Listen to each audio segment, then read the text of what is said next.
From out of the crowd of warriors, 3 of them stood out to make fun of Aang and Lu in front of everyone. Aang turns around to see who it was as the voice asks Aang if he was copying him by bringing a girl with him inside the castle. It turns out that the bully was a red-haired kid who had a nurse beside him, along with a huge man with an eye patch and axe standing behind. He continues to make fun of Aang, being just a quadruple-finned bastard. He couldn't believe that a quadruple-finned warrior was bringing along a single-finned warrior to fight within the castle. He tells them that their heads were going to roll before they realized it.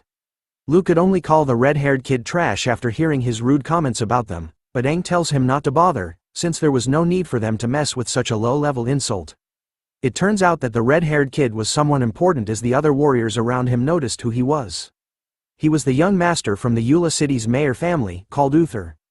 They couldn't believe that he was back here again to take another integration core. The crowd of warriors also noticed that the huge man with an axe, brought by Uther, was a sextuple-finned warrior. They could see that his family was able to hire an elite warrior. They also knew him from his profile on the mercenary list, proving that he is really strong, but they never thought he would be working for the mayor family now. Another warrior knew more about the mercenary, recalling that he had an integration core and had already found an elemental power that suits him. Under his protection, the warriors all guessed that Uther will be the one to obtain the integration core this time around. Uther introduces himself to Aang and Lu, flexing his family's reputation as the Meyer family is the Eula city's greatest family of warriors. Looking at Lu, he warns her to listen to his advice, that the castle wasn't a place for her to play in. As he notices that Lu was a green core warrior, Uther grabs tightly onto the nurse's mountains, causing her to moan loudly. He extends his hand to Lu, telling her that he was missing a personal healer to hold on his right side, and that he didn't mind making an exception and accepting her for that position.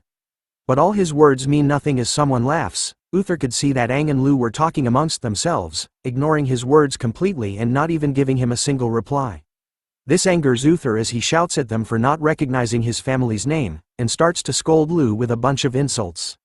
This causes her to snap as she shouts back at Uther, asking him who gave him the right to talk to her. Her shouting was enough to scare the shit out of Uther and his personal nurse as they watched in horror over Lu's reaction. She continues to scold Uther, telling him that he was a piece of trash for constantly using his family's reputation in every sentence. Hearing this made the boy snap as he threw the nurse hard onto the ground while insulting Lu back, warning her that he could kill her by just lifting one of his fingers. But our girl wasn't backing down. In a calm manner, she explained that she knew that she was not as strong as him right now, but assured Uther that she wasn't going to go down that easily. But within her mind, she was scolding Uther that as a perverted bastard, he had no right to be angry, and that she wasn't scared to beat him up. Tired of using words, Uther launches himself straight at Lu, planning to put the single-finned warrior in her place. But before he could touch her with his dirty hand, Aang appears out of the blue, grabbing onto Uther's hand in an instant. Just by grabbing his hand, Aang manages to stop Uther's attack on Lu. Seeing what happened, Uther threatens Aang that he was going to trash him alongside Lu if he didn't step down, but Aang reminded him that he was the one that provoked them first, and the one that instigated the fight first. So he knew that if word gets out, it would be bad for the Meyer family. He also points out to Uther that if he causes trouble here, then the guards wouldn't let him into the castle.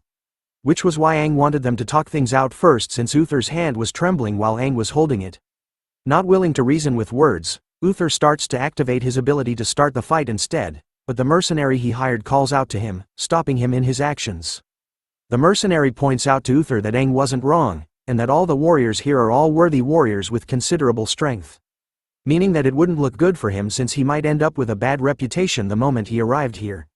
But the mercenary had a plan in mind. He leans in close to Uther, whispering to him that if he really wanted to teach Aang and Lu a lesson, he didn't have to do it now or here, as the most important thing right now was for them to enter the castle first. Because anything can happen within that castle. Hearing the mercenary's words closely, Uther smiles as he understands the hidden meaning behind them, so he withdraws his blue core ability. He finally snaps his hand away from Aang's, telling the both of them that he wasn't going to argue with them anymore and decided to part ways. As the mercenary walks past Aang, he couldn't help but give our boy the side eye. Sneakily, he uses his own earth elemental energy, stomping the ground with his reddish aura, which causes the tiny pebbles on the ground to float and fly towards Aang at an incredible speed. Without moving from his spot, Aang causally plucks them out of the air with just one arm. Lu notices something and asks Aang about what was wrong. He calmly tells her that it was nothing, just some mosquitoes. But as he hid the stones from her, his hand was glowing bright gold. He urges her that they should go and take the test, as he was sure that they would be able to pass smoothly. It turns out that Aang had used the metal element skill called hardened skin to catch the mercenary's sneaky stone attack. The mercenary was able to see that Aang had secretly countered his earth elemental attack by using just his hand, not to mention his insane reaction speed. The mercenary had expected for Aang's hand to be punctured immediately. Sensing that something was off about Aang, the mercenary went to Uther. He informs him that they needed to make changes to their list of potential competitors for the integration core, as he believed that Aang was the opponent that will pose the greatest threat to them, since he was sure that Aang had the strength beyond that of a quadruple-finned warrior. And right now, he couldn't even measure Aang's true strength. So he suggests to Uther that they find a chance to kill Aang and Lu, so that they could prevent them from growing stronger. A handheld scanner was used to test Aang's and Lu's synchronization rate, which was 54 and 42%. And since there were no level restrictions, it meant that the both of them had definitely passed their synchronization rate test. Aang was impressed by Lu's score. After all, he remembered her having it at 39% the last time they tested it. He could also see that she just didn't raise her level to a single-finned warrior, but also raised her synchronization rate to 42%, which is an immense increase. After the test, the tester was checking their credentials and could see that Aang and Lu were a quadruple and single-finned warrior, making her ask them if they really wanted to enter the castle to fight for the integration core. She warns them that the lowest ranked demon inside was a triple-finned demon, giving them one last chance to back off now. But Aang assured her that they were strong enough to protect themselves, and pointed out that Lu was the healer of their team and an extremely agile warrior, so they were pretty confident as a team.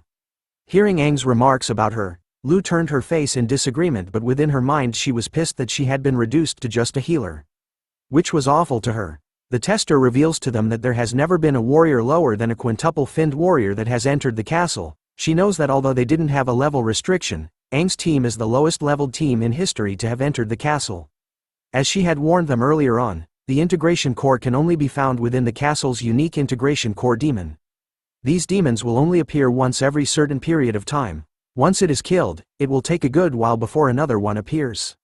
So she knows that they won't just be fighting against demons, but also be up against many strong warriors, contestants. Just surviving would already be a huge challenge for them, so for the final time, she asks Aang and Lu if they still wanted to enter the castle. Aang, with a serious look on his face, thanks her for the warnings but assures the tester that their goal isn't to just survive. Accepting their request, the tester proceeded to point them to the entrance of the castle. Lu lets out a heavy breath. Looking at the castle, she thought that she would be scared of this terrifying, dangerous place, but instead, she strangely feels calm and confident, as if by just having Aang by her side, it made her feel as though her courage knows no bounds. And so, the pair of them enter the castle together. We are now looking at the scene from inside of the cemetery of Dagora's castle. Demons were gathered in groups and talking to one another. Aang and Lu were hiding behind a wall after noticing that this place had been completely overturned by the demons. Aang knew that there was a reason why the Dagora castle is called a castle despite being just a city. He asks Lu if she knew that Dagora castle was once a place that rivaled that of the city of Dawn.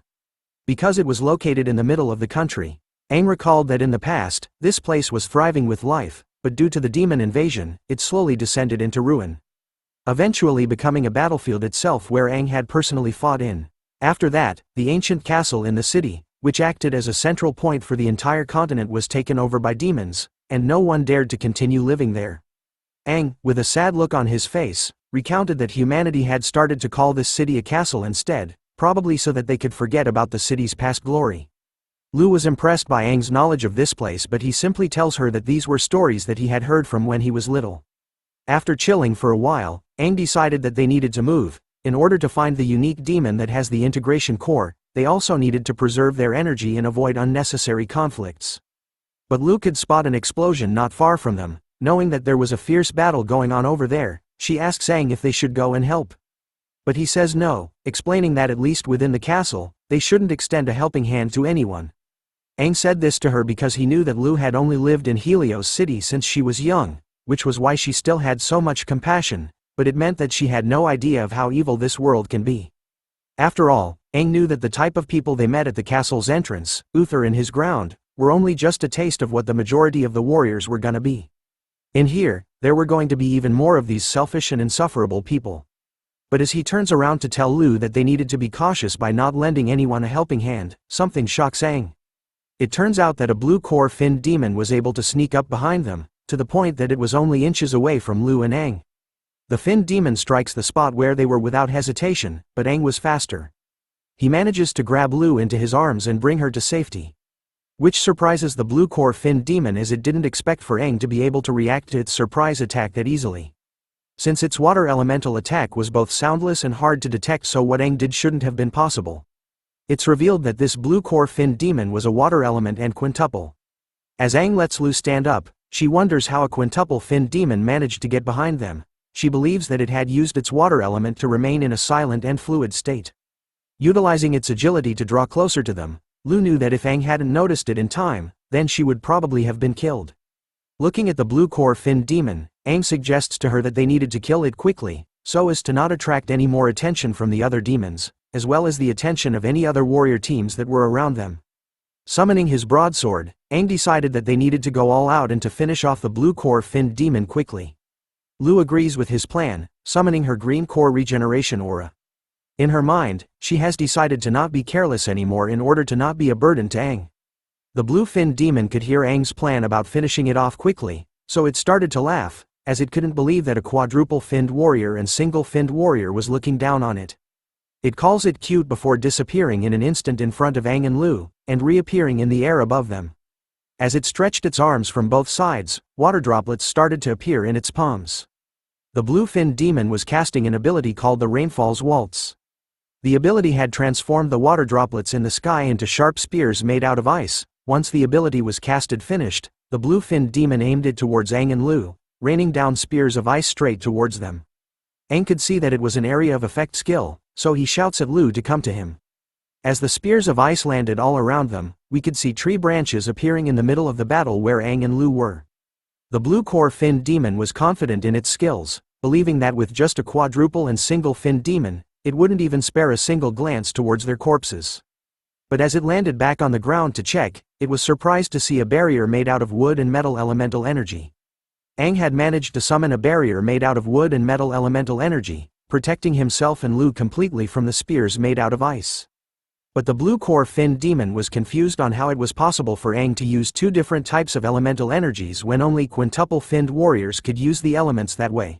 But as it was left wondering, Aang took the chance to launch himself forward towards the demon.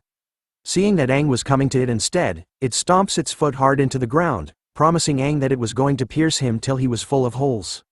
With that step, the blue core finned demon had summoned more ice spikes from the ground, aimed towards Aang.